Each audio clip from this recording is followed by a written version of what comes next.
By the way, saya nggak ngerti kenapa banyak orang yang nggak percaya atau nggak menolak denial tentang melakukan pembersihan garam ya. Ini tadi saya mendapat satu cerita yang luar biasa, yaitu suatu ketika Nabi Ibrahim As, ini dari teman-teman yang muslim ya. Suatu ketika Nabi Ibrahim As ingin menghidangkan jamuan untuk umat Nabi Muhammad gitu ya, hingga hari kiamat. Allah berfirman, engkau tidak akan mampu melakukannya. Nabi Ibrahim As menjawab, wahai Tuhanku, engkau tentu mengetahui keadaanku. Aku tahu bahwa engkau maha kuasa untuk menuruti permintaanku, kata Nabi Ibrahim. Allah subhanahu wa ta'ala berkenan mengabulkan keinginan Nabi Ibrahim. Dia memerintahkan Jibril itu malaikat Jibril ya, agar mengambil segenggam kapur dari surga. Lalu Jibril naik ke gunung Abu Kubais dan menaburkan kapur itu ke angkasa, sehingga butiran kapur itu tersebar ke berbagai penjuru. Butiran itu berubah menjadi garam dan tersebar di banyak penjuru bumi. Dengan begitu, semua garam di bumi adalah jamuan yang dipersembahkan oleh Nabi Ibrahim As. Dikutip dari kitab An-Nawadir, karya Syekh Shihabdin Al-Qalyubi. Ini berarti ada base kitabnya, bukan fiktif belaka gitu ya. Ada base kitabnya tentang asalnya garam itu katanya. Nah, kalau secara keimanan saya di Kristen, memang ada dua orang yang berdebat gitu ya, dua kubu yang berdebat. Ada gereja Kristen yang menggunakan garam dan minyak urapan, ada gereja Kristen yang menggunakan minyak urapan saja. Bahkan ada yang nggak pakai dua-duanya katanya juga, hanya dengan doa saja. Siapa yang salah dan siapa yang benar? Jawabannya nggak ada yang salah dan tidak ada yang benar, karena Tuhan memang menciptakan media garam untuk pembersihan sesuai yang tertulis di firman, nanti akan saya jelaskan juga. Dan Tuhan memang menyiapkan bukan pembersihan sebetulnya, pengudusan gitu loh, kayak dikuduskan, dibersihkan. Dan Tuhan juga menyediakan media minyak itu untuk pengurapan, ya untuk dibersihkan juga. Media air juga Tuhan gunakan untuk media pembersihan juga. Ya, beberapa rempah-rempah juga diizinkan digunakan untuk pembersihan. Dan yang pastinya doa itu yang membersihkan kita. Ya, jadi ketika ada gereja yang memilih pakai garam, apakah salah? I don't think so. Walaupun kamu bertentangan, tapi mereka tidak salah karena itu ada tertulis di firman. Kalau ada gereja yang pakai minyak urapan, apakah salah? I don't think so juga, karena ada tertulis juga di firman. Lalu kalau ada yang hanya pakai doa, apakah salah? Ya tidak juga. Ya. Jadi jangan suka salah-salahan ya. Beda aliran Siti salah-salahan. Padahal sama-sama katanya percaya Tuhan gitu. Dan di gereja Katolik sendiri, saya nggak tahu kalau kalian ini yang orang-orang Katolik pada tahu apa enggak ya.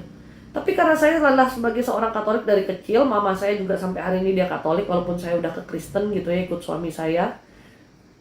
Dan buat saya Katolik Kristen itu kan 11-12 ya, keimanan saya tidak terganggu sama sekali, tidak berubah, pengertiannya masih sama semua gitu bagi saya, ya kan, nggak tahu kalau bagi orang lain. Di gereja Katolik itu menggunakan media garam berkat loh. Jadi kalau media garam yang dijual dibilang sesat, ya mungkin karena Anda biasa dapat gratis dari gereja ya, jadi beli itu jadinya sesat gitu. Nah, air suci dan garam yang diberkati adalah sakramentali, atau tanda-tanda sakral yang membuat orang menerima rahmat. Dan ini pun ada aturannya dari Vatikan, ada suratnya. Ya di gereja Katolik lah saya bilang ini. Ini suatu penegasan bahwa baik air berkat maupun garam yang terberkati adalah bukan sakramen. Karena kita Katolik hanya memiliki 7 sakramen katanya. Sakramentali itu bukan sakramen, tapi itu proses diberkati gitu. Penggunaan garam dalam kegiatan keagamaan sudah digunakan oleh orang Yahudi sendiri sejak ribuan tahun silam sebelum Masehi. Dan praktek itu telah dilakukan pula oleh orang Kristen sejak awal gereja, terutama dalam ritus Romawi. Pada masa kini, penggunaan garam yang diberkati dalam liturgi kebanyakan dilakukan dalam event-event khusus, terutama dalam eksorsisme. Tahu eksorsisme itu apa? Pelepasan kuasa gelap, eksorsisme. Pembaptisan, konsekrasi kembali altar, dan untuk memberkati air suci. Walaupun demikian, dalam praktek hidup religius sehari-hari, bahkan garam yang diberkati dapat digunakan untuk memberkati air suci. Garam yang diberkati juga secara tradisional digunakan untuk memberkati rumah. Garam tersebut bisa ditaburkan atau bahkan ditaburkan sekeliling rumah sebagai garis perlindungan spiritual melawan roh jahat. Ini katanya dari secara Katolik. Namun apakah garam hanya dipercik begitu saja? Tentu tidak, ada doa-doa khusus yang menyertainya, gitu ya. Ya. Jadi kalau Anda bertanya dalam apakah sesat, kembali lagi ke Anda tahu firman nggak gitu. Oke, ini tadi saya membaca yang dari kisahnya Nabi yang tadinya saya udah wow banget gitu ya. Kisahnya kok indah banget ya tentang garam itu. Walaupun itu dari teman-teman yang beragama Islam, tapi kalau buat saya selama itu positif, sesuatu yang wow buat saya, maka saya sangat senang membacanya. Sangat mengena di hati saya. Dan tadi di gereja Katolik, buat teman-teman yang Katolik saya rasa tahu ya. Kok teman-teman Kristen Anda suka berdebat ya nggak apa-apa, monggo, tapi buat saya tidak ada yang salah gitu ya. Kalau Anda bilang sesat, jadinya saya nih mau tahu Anda nih sebenarnya ngerti apa enggak gitu. Maka hari ini saya mau menjelaskan tentang si garam ini sendiri. Karena ada something yang betul-betul menarik.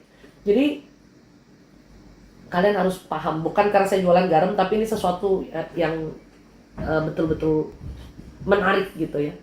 Garam itu sebetulnya adalah antibiotik terbaik. Anda kalau ngasinin ikan, ngasinin cumi asin ya, itu pakai apa? Pakai garam. Diasinkan ini diawetkan. Diawetkan supaya bakteri-bakterinya mati. Dan pakai garam. Bakteri ini kan sesuatu yang buruk, yang bisa membusukkan, yang bisa merusak. Dipakein garam sampai jadi ikan asin. Garam itu antibiotik terbaik.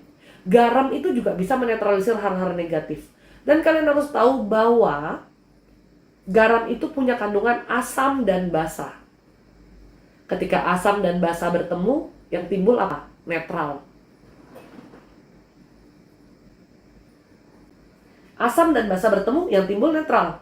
Jadi kalau teman-teman punya radang sendi nih ya, yang sendinya suka sakit-sakit, suka ngilu-ngilu, Anda siapin air anget, tapi yang sebadan Anda ya apa tuh namanya, bathtub gitu ya, bathtub air anget, taruh garam, tapi garamnya jangan garam dapur.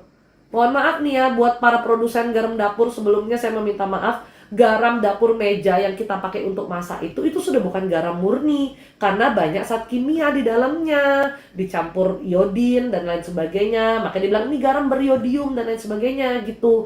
Kamu tahu kenapa garam Himalaya atau garam laut asli itu lebih mahal? Ya karena itu bukan garam yang diproduksi dengan cara itu apa namanya, di pabrik. Jadinya pasti lebih mahal gitu. Ngomong-ngomong garam terus kayak pengen nyicip garamnya jadinya. Ya. Kalian yang radang sendi atau kalian nih ya kena virus gitu. Maaf kayak cacar aja gitu. Biar nggak nyebar. Tapi kalau cacar mungkin kalau udah luka perih ya kena garamnya. Siapin air anget, kalian isi garam secukupnya, garam laut asli ya. Cukupnya kalian berendam. Ini untuk medisnya ya. Kalian bisa pakai garam lukatnya juga sih kalau mau berendam. Tapi kalau kalian berpikir, udahlah gue beli garam kerosok aja, silahkan. Tapi jangan pakai garam dapur, karena itu beda efeknya kalau si garam dapur itu. Dia udah bukan garam laut murni. Kalau orang ngasinin ikan juga rata-rata pakai garam kerosok gitu. Bahkan di Yordan, ya, dari gunung di Yordan tuh ada gunung yang menghasilkan garam. Dan dari airnya itu kan gimana ya ngomongnya? Airnya itu turun melewati sungai sampai ke laut. Makanya garam itu juga bisa dihasilkan di laut. Semua aliran yang dilewati oleh sungai itu tanahnya subur. Tanahnya subur. Garam itu luar biasa, itu Tuhan ciptakan. Nah, kalau di kitab kita, di kitab saya, di Alkitab ya, saya bicara tentang firman Tuhan yang saya pegang ya. Ketika dulu di kitab Imamat 2, ketika dulu mereka menyembahkan korban sajian, Tuhan mengatakan tiap-tiap persembahanmu yang berupa korban sajian harus kau bubuhi garam. Jangan kau lalaikan garam perjanjian Allahmu dari korban sajianmu. Beserta segala persembahanmu haruslah kau persembahkan garam.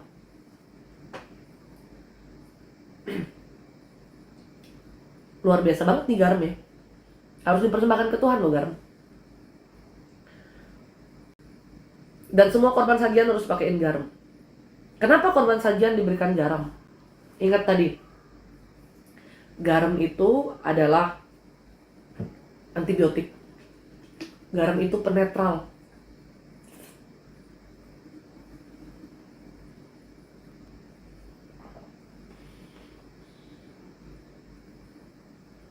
Kalau secara logika, daging kurbannya digaramin, karena zaman dulu tuh nggak ada kulkas gitu kan, mungkin ya. Tapi sebenarnya apa yang dipersembahkan kepada Tuhan itu kan harus kudus, itu harus bersih. Garam ini untuk membersihkannya.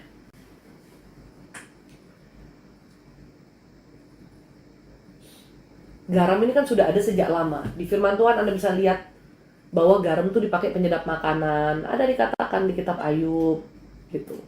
Dan garam tuh juga dipersembahkan kepada Tuhan Allah. Di kitab Yesekiel dijelaskan. Bahkan di kitab Yesekiel diceritakan bahwa ada kata-kata gini, bahkan ketika anakmu baru lahir saja tidak digosok dengan garam.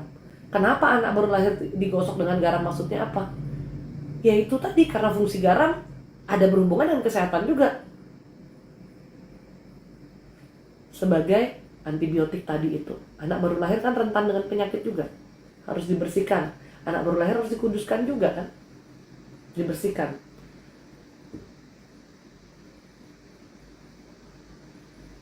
Dan ada satu kata-kata di firman Tuhan seperti ini. Tuhan membuat perjanjian dengan bangsa Israel dan Tuhan katakan, itulah suatu perjanjian garam untuk selama-lamanya. Ya. Dikatakan juga Tuhan Allah Israel telah memberikan kuasa kerajaan atas Israel kepada Daud dan anak-anaknya untuk selama-lamanya dengan suatu perjanjian garam. Apa sih maksudnya perjanjian garam ini? Apa maksudnya perjanjian garam? Perjanjian garam itu adalah perjanjian di mana kamu itu sudah dibersihkan dan dikuduskan, kamu dan seluruh keturunanmu menjadi orang-orang yang dikasihi Tuhan, diterima Tuhan, menjadi orang-orang yang sudah bersih di hadapan Tuhan. Makanya dikatakan perjanjian garam. Orang-orang yang menerima perjanjian ini berarti dibersihkan di hadapan Tuhan. Garam itu merupakan lambangnya bersihnya itu tuh. Bukannya mereka ditaburin garam kayak ikan asin gitu, enggak ya. Makanya kenapa disebut perjanjian garam. Di firman Tuhan sebetulnya garam itu tidak pernah dibahas sebagai makanan. Walaupun dijelaskan garam punya banyak fungsi. Tapi makna perjanjian garam ini adalah dosamu itu dibersihkan sama Tuhan. Sehingga Tuhan mengikat perjanjian itu dengan kamu. Di perjanjian baru juga dikatakan kan, orang-orang yang menerima Tuhan, ada perjanjian darahnya. Kita ditebus dengan darah. Dulu kita belum ditebus dengan darah, karena di perjanjian lama kan belum ada Mesias yang menebus kita. Tapi Tuhan juga mengikat kita dengan mengikat bangsa Israel, bukan kita, mengikat bangsa Israel dengan perjanjian garam itu. Bahwa mereka pun dibersihkan dari dosanya, seperti bagaimana ketika kita ditebus, ketika kita bertobat gitu. Itu maksudnya perjanjian garam. Dibersihkan dari dosa-dosanya menjadi yang kudus di mata Tuhan, menjadi bangsa yang dikasihi di mata Tuhan, yang sudah tidak berbuat yang kotor lagi.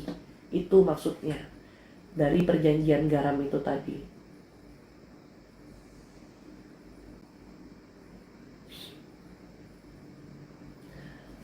Dan ada kejadian, bukan ada kejadian ya, ada di firman Tuhan dikatakan juga ketika Abimelek ini membantai satu daerah gitu ya. Bentar dibuka aja deh, biar lebih jelas.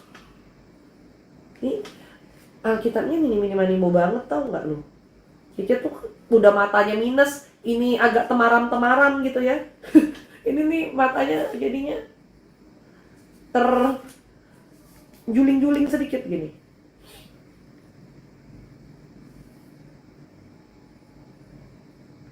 Nih, sepanjang hari Abimelek memerangi kota itu, ia merebut kota itu dan membunuh orang-orang di dalamnya. Kemudian kota itu dihancurkan dan ditaburi dengan garam. Ini ada satu kota nih, si Abimelek ke sana. Semua orang di situ dibunuh.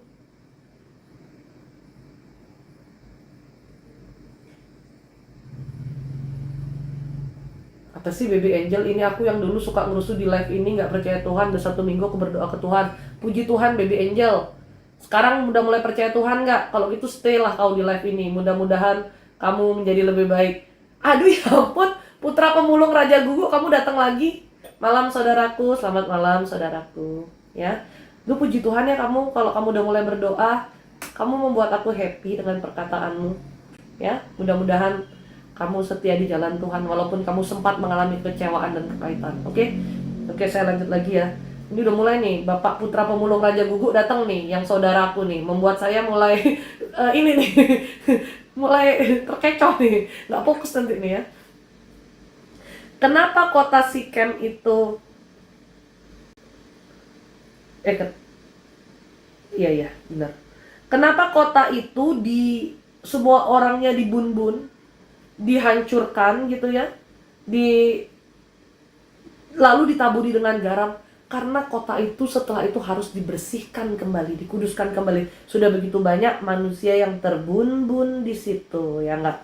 Dibun-bun sama si Abimelek. Itu tanah jadinya tanah yang sangat kotor, tanah yang sangat jelek gitu, tanah yang gitu ya, gimana sih? Dan Abimelek menaburkan garam di seluruh kota itu, gitu. Yaitu untuk dibersihkan kembali tanah yang telah dia rebut itu. 3 hari aku berdoa salam Maria dan Bapa kami, doaku dijawab dalam 3 hari dapat pasangan yang luar biasa. Puji Tuhan. Tuh kan, Tuhan tuh biarpun kamu sempat bilang gak percaya Tuhan, kepahitan ketika kamu berdoa, Tuhan denger kan baby angel. Jadi kamu jangan lagi tidak percaya Tuhan ya. Tuhan selalu denger loh, walaupun kita pernah mengucapkan perkataan-perkataan yang menyakiti Tuhan. Puji Tuhan, terima kasih untuk kesaksian kamu. Luar biasa. Tuh, aduh kalau Tuhan sudah menyentuh hati orang, luar biasa ya. Oke. Jadi saya sedang menjelaskan garam itu sebagai selalu menjadi lambang pembersihan dari segala sesuatu yang buruk ya. Dari tadi saya menjelaskan tentang itu. Kemudian dikatakan juga di firman Tuhan yang tentang garam lagi, kita ini murid-murid Tuhan, anak-anak Tuhan disuruh menjadi garam dunia. Jadilah garam dan terang dunia. Sebenarnya ini sudah pernah saya jelaskan. Kenapa jadi garam dan terang dunia? Garam itu kamu tuh dibersihkan. Kamu harus jadi orang-orang yang hidup bersih, hidup kudus di dunia ini. Dunia ini penuh dosa ya. Dunia ini huru hara. Dunia ini brekele lah itu intinya ya. Dunia ini udah benar-benar kacau. Kita orang-orang yang mengenal Tuhan, kita harus menjadi orang-orang yang bersih di hadapan Tuhan. Maka dikatakan jadilah garam dunia. Kamu boleh di dunia yang penuh dosa, tapi kamu sebagai garam, kamu kudus, kamu bersih. Dan jadilah terang dunia. Dengan hidup bersih dan kudusmu, kamu menjadi terang, menjadi contoh. Karena Tuhan bilang tidak mungkin pelita itu ditaruh di bawah kaki meja, pasti diangkat tinggi-tinggi. Sebuah kota yang di atas gunung menyala terang, orang pasti melihat ke situ. Kita disuruh menjadi contoh hidup yang bersih, hidup yang kudus di hadapan Tuhan. Ya. Dan ada lagi perkataan, bila garam itu telah tidak asin, dengan apa dia akan diasinkan? Bila kita orang-orang yang berkata bahwa kita orang yang percaya Tuhan, kita hidup di dalam Tuhan, kita hidup sesuai dengan kehendak Tuhan saja, hidup kita tidak kudus, terus kita tuh mau dikudusin dengan cara apa lagi? Bahwa Tuhan, ajaran-ajaran Tuhan saja tidak bisa menguduskan kita mau dikuduskan dengan apa lagi? Jadi garamnya kita ini mau diasinkan dengan apa lagi? Kalau dengan ajaran Tuhan aja udah nggak bisa. Begitu. Lalu di firman juga dikatakan, setiap orang akan digarami dengan api. Ini yang dulu membuat saya berpikir yang cukup dalam. Apa maksudnya Tuhan? Setiap orang akan digarami dengan api. Ternyata memang kita baca firman tidak bisa kalau tidak minta hikmat Tuhan ya. Tentang perbuatan-perbuatan dosa. Bila tanganmu melakukan dosa, tangan kananmu melakukan dosa, maka biar tanganmu tuh masuk neraka, tapi kamu tanpa tangan masuk surga. Bila matamu yang berbuat dosa, maka cungkillah dan biarlah kamu masuk surga tanpa mata gitu loh. Alias apa? Bila ada sesuatu dalam dirimu yang membuat kamu menjadi tidak kudus, tidak suci, lepaskan itu dari dirimu, supaya kamu dipantaskan untuk masuk ke dalam kerajaan Tuhan, yaitu surga ya. Lalu dikatakan, karena setiap orang akan digarami dengan api. Kita semua akan dikuduskan dengan api. Dibersihkan dengan api. Di surga kagak ada api yang panas buat ngebersihin kita. Dibersihkannya di mana guys? Di neraka. Makanya neraka digambarkan dengan api. Kalau udah sejelas ini paham ya, seharusnya ngerti ya. Kenapa garam dijadikan media pembersihan? Paham dong ya. Masa gitu aja nggak paham? Sebentar lagi aku pakai sound TikTok nih. Ngerti dong ya gimana sih sound TikTok tuh? Paham sekarang gitu kan.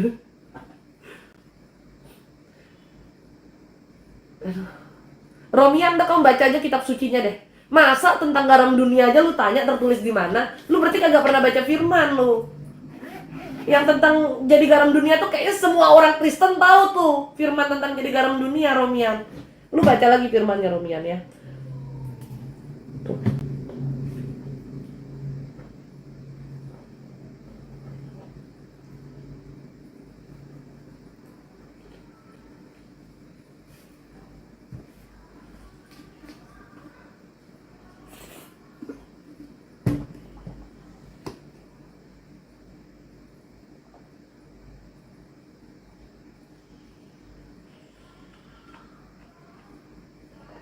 Bahkan dulu garam itu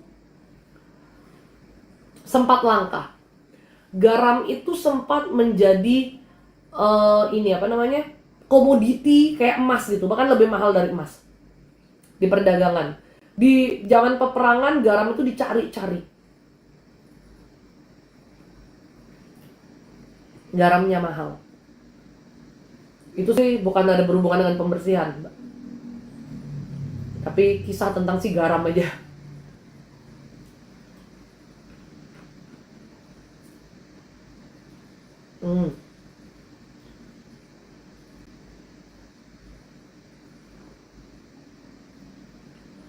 Perjanjian garam itu dikatakan gini. Segala persembahan khusus, yakni persembahan kudus yang dipersembahkan orang Israel kepada Tuhan, aku berikan kepadamu dan anakmu laki-laki dan perempuan bersama-sama dengan engkau. Itulah suatu ketetapan selama-lamanya. Itulah suatu perjanjian garam untuk selama-lamanya di hadapan Tuhan bagi seluruh keturunanmu. Yang artinya seluruh keturunannya Daud itu dipandang bersih oleh Tuhan. Setiap kali ada orang yang mengorbankan kurban untuk penghapusan dosa, diperuntukkan bagi mereka loh. Ya, segala persembahan khusus yakni persembahan kudus yang dipersembahkan orang Israel kepada Tuhan, aku berikan kepadamu. Bukan dagingnya yang diberikan, tapi makna dari persembahan itu yang diberikan. Makna dari persembahan diberikan itu untuk penghapusan dosa. Jadi setiap kali dia mempersembahkan, dosa mereka juga diampuni. Itu maksudnya perjanjian garam itu, dibersihkan.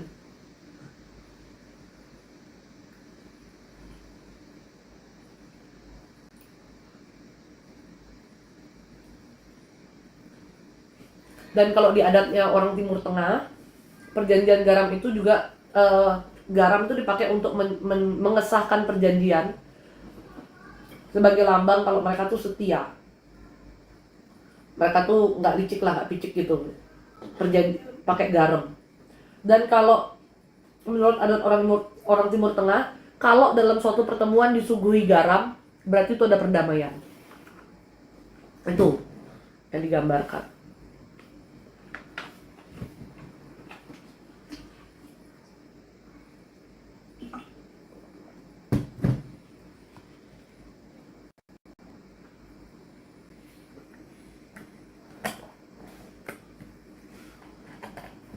Jadi kalau Anda bilang, Cici garam sesat, tadi saya kupas loh isi firmannya. Ya berarti kamu menentang aja isi firman tuh, nggak tahu deh, terserah lu aja deh. Berarti Anda juga bilang nanti gereja Katolik sesat gitu, karena ada garam berkat. Ya mungkin Anda lihat sesat karena saya. Dan kalau Anda tanya, Cici berarti garam biasa bisa? Bisa kalau kamu doakan dengan benar dan baik.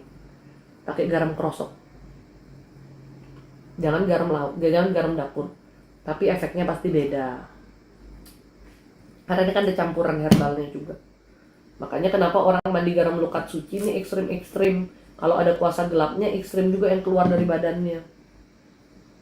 Pemulihan yang terjadi juga ekstrim. Bukan pemulihan kaleng-kaleng. Kalau Anda bertobatnya sungguh-sungguh. Saya bahagia sih ngeliat teman-teman yang dalam perubahan kayak Dewi gitu. Kemarin dia bilang lagi pas doa malah tenang, bukannya kelojotan. Itu luar biasa. Kuasa Tuhan itu, jangan salah. Tuhan itu sangat baik, sangat luar biasa. Kalau hidup kita udah gak kudus, kita ini dengan apa lagi diasinkan? Gak bisa. Dengan dikuduskannya dengan apa lagi? Kalau kamu yang anak Tuhan aja gak kudus hidupnya. Maka sangat penting kita nih hidup ini sesuai dengan kehendak Tuhan. Sebaik-baik yang bisa kita lakukan. Bahkan ya, garam itu bisa digunakan untuk jadi pupuk tanaman loh. Garam laut asli ya, bukan garam dapur ya. Garam itu bisa digunakan untuk pupuk tanaman. Cobain, yang suka bercocok tanam, coba isi garam laut asli. Mahal sih pupuknya mungkin jadinya.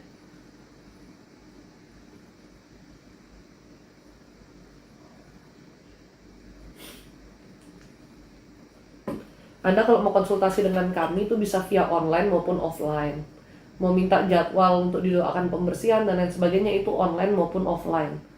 Ya, online bisa nggak? Ya bisa, tapi sebenarnya kalau untuk doa memang kita prefernya tuh offline. Karena masih di dalam pengawasan dan lingkup kita, jadi cepet penanganannya gitu kan. Biasanya kalau untuk doa pelepasan yang ekstrim tuh nggak bisa lewat online. Kalau yang dikit-dikit bisa. Ya kali ngusir setannya lewat online, nanti disconnect internetnya gimana, kacau kan.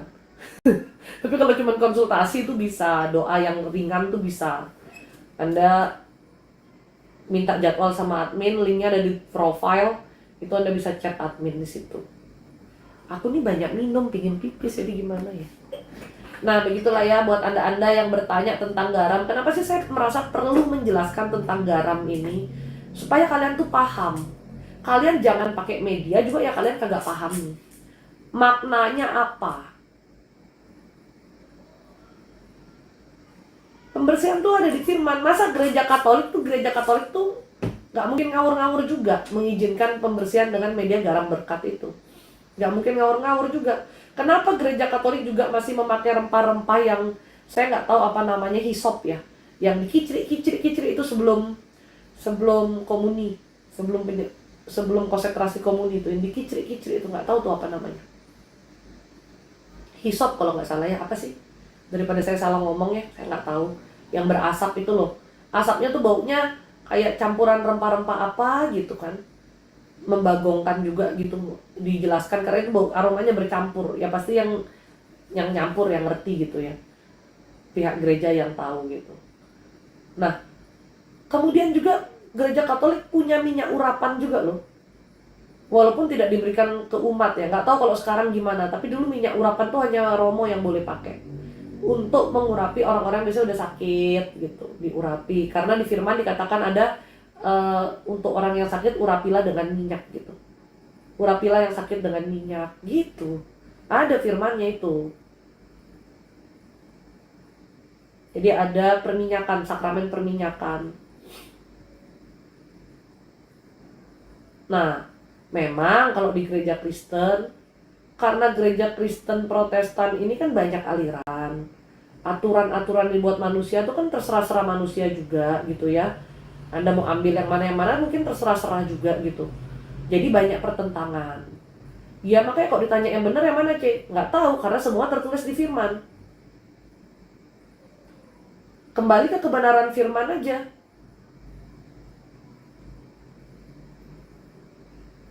Semua tertulis di firman. Jadi kembali saja ke kebenaran firman. Gitu.